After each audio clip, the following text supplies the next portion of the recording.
Hey guys, this is नाजा। और हम लोग उस वीडियो का समरी कर रहे हैं जो हम लोग पिछले क्लास में किए हैं। पिछले क्लास में हम लोग किए हैं कोऑर्डिनेट ज्योमेट्री। तो पिछले क्लास में हम लोग ने कोऑर्डिनेट ज्योमेट्री किया है और आज हम इस क्लास में कोऑर्डिनेट ज्योमेट्री का जो समरी है, हमने क्या क्या पढ़ा है, किस लेवल का पढ़ा है, किस हिसाब से पढ़ा है, उसका पूरा ब्रीफ इंट्रोडक्शन इसमें होगा। तो देखिए वीडियो। ठीक है, स्टार्ट करते हैं।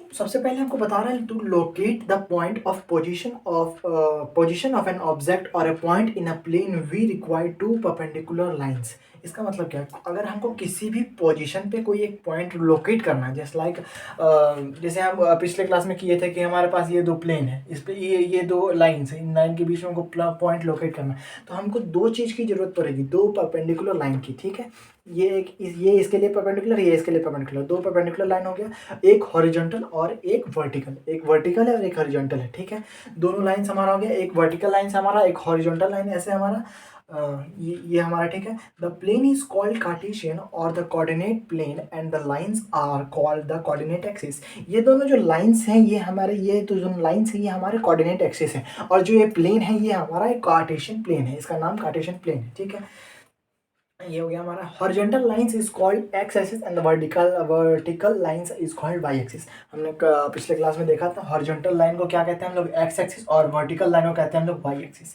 वाई एक्सिस दो दो इसमें होता है, और एक इसमें एक्स डैश होता है, एक्स डैश, और एक यहाँ पे होता है वाई डैश। ठीक है, दोनों एक्स डैश में पॉजिटिव निगेटिव होता है और वाई डैश में पॉजिटिव, वाई में पॉजिटिव, वाई डैश में निगेटिव, इसी हिसाब से चलता है। ठीक है, ये हो गया हमारा। The coordinate axis divides the into the four parts called quadrant. Coordinate axis जो है वो चार पार्ट में डिवाइड है। कैसे? ये एक दो तीन चार, चार पार्ट्स में डिवाइड है। इन चारों को हम लोग क्वाड्रेंट कहते हैं। ये फर्स्ट क्वाड्रेंट है, ये सेकंड क्वाड्रेंट है, ये थर्ड क्वाड्रेंट है, ये फोर्थ क्वाड्रेंट है।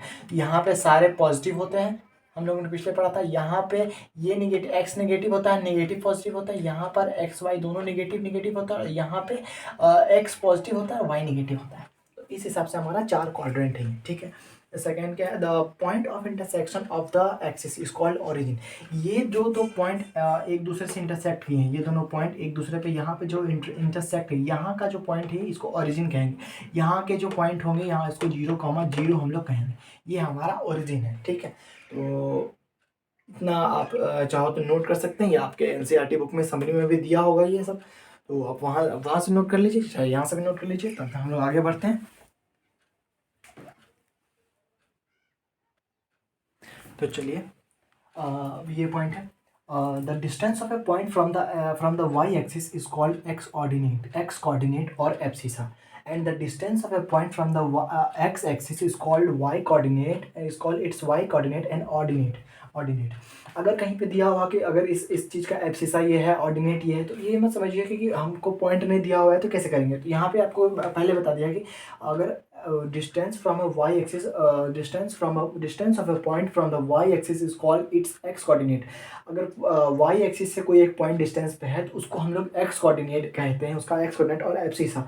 और x कोऑर्डिनेट से अगर कोई पॉइंट दूर पे है तो उसे हम लोग y x एक्सिस से अगर कोई पॉइंट दूर पे उसे हम लोग y कोऑर्डिनेट करते हैं और ऑर्डिनेट कहते हैं। ठीक है, इस पे ध्यान देना, ये सब नाम भूलना नहीं कभी भी। एब्सिसा और ऑर्डिनेट जो है ये इसका सब्स्टिट्यूट है। The coordinates of the point on the x-axis are of the form of x, 0 and that of the point on the y are 0, y।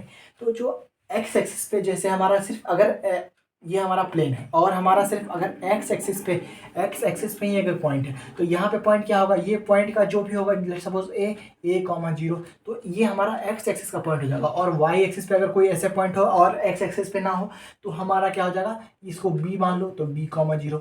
ये दोनों पॉइंट है, ये इसी तरह दिया। और ओरिजिन हमारा हमने बताया, यहाँ पे ओरिजिन होता है जब दो परपेंडिकुलर एक दूसरे को कट करते हैं, यहाँ पे ओरिजिन है तो ये 0,0 हो जाएगा हमारा। ठीक है, ठीक है। The abscissa of a point is x and the ordinate is y, then x, y are called coordinates of the point. Abscissa और ऑर्डिनेट मिलके x, y हमारा कोऑर्डिनेट्स ऑफ ए पॉइंट बनते हैं। एक कोऑर्डिनेट्स ऑफ ए पॉइंट मतलब जो x पे भी उसका कुछ ना कुछ ये है, y में भी यहाँ पे जो पॉइंट होगा वो x, y के नाम से कोऑर्डिनेट हो जाएगा। ठीक है, और एक नॉर्मल चीज़, x अगर y के बराबर ना हो, मान लीजिए कि अगर x और y दोनों बराबर ना हो, x हमारा हो गया 2 और y हो गया 3, तो ये दोनों एक दूसरे से बराबर नहीं है, तो हमारा x, y और y, x दोनों बराबर नहीं होगा एक दूसरे से, ठीक है। उसी जगह पे अगर x और y बराबर हो गया तो दोनों हमारा वैल्यू बराबर रहेगा। क्यों? अगर x भी बराबर है और y भी बराबर है 2,2, तो अगर y, x लिखेंगे तो भी वही आएगा 2,2, लेकिन अगर इसमें y, x लिखेंगे तो 3,2 आ जाएगा। तो ये हमारा गलत हो जाएगा, मतलब नहीं होगा, ये दोनों एक दूसरे बराबर नहीं है। तो नॉर्मली समरी हमारा कोऑर्डिनेट ज्योमेट्री का यहीं पे खत्म होता है। कल से हम लोग स्टार्ट करेंगे linear equation in two variable. तो लीनियर इक्वेशन टू वेरिएबल आप अगर आप पढ़ लीजिएगा एक बार, आपके अगर बुक हो आपके पास तो आप पढ़ लीजिएगा एक बार, नहीं तो हम लोग कल आराम से स्टार्ट करेंगे। आप अगर पढ़ लीजिएगा तो आपको बहुत ज़्यादा समझ में आएगा एनसीईआरटी, ठीक है। चलिए फिर अगर आपको अच्छा लगे तो इस वीडियो को लाइक ज़रूर कीजिएगा, सब्सक्राइब जरूर कीजिएगा, शेयर जरूर कीजिएगा, ताकि ये और भी बच्चों तक पहुँच सके जिनके पास नहीं। Thank you.